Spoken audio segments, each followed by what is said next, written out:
গাজা উপত্যকায় মানবিক সংকট যেন দিন দিন আরও ভয়াবহ রূপ নিচ্ছে।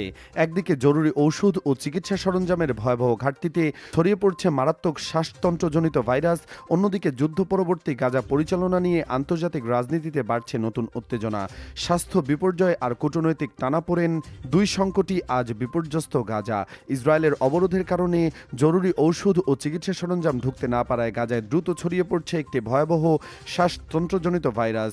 গাজার সবচেয়ে বড় হাসপাতাল আল শিফা মেডিকেল কমপ্লেক্স পরিচালক ডাক্তার মোহাম্মদ আবু সালমিয়া জানিয়েছেন, এই ভাইরাসের সবচেয়ে বেশি ঝুঁকিতে রয়েছে শিশু, বয়স্ক ও দীর্ঘমেয়াদী রোগে ভোগা মানুষরা।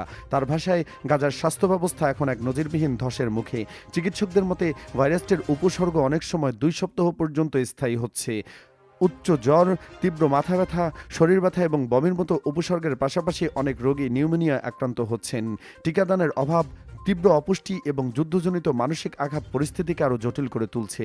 অন্যদিকে যুদ্ধবিরতির দ্বিতীয় ধাপ ঘিরে গাজায় একটি আন্তর্জাতিক স্থিতিশীল বাহিনী মোতায়েনের প্রস্তুতি চলছে।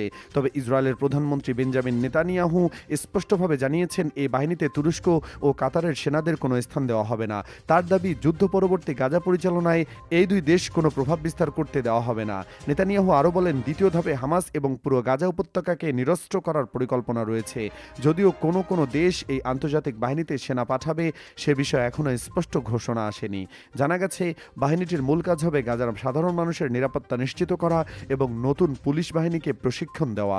সব মিলিয়ে গাজা আজ একদিকে চরম স্বাস্থ্য সংকটের মুখে, অন্যদিকে ভবিষ্যৎ শাসন ব্যবস্থা নিয়ে অনিশ্চয়তায়। আন্তর্জাতিক সম্প্রদায়ের দ্রুত ও কার্যকর পদক্ষেপ ছাড়া এই সংকট থেকে উত্তরণ যে কঠিন, সেটা এখন সবচেয়ে বড় প্রশ্ন। তারিফ বিন জিহাদ, দেশ 24 লাইভ, ঢাকা।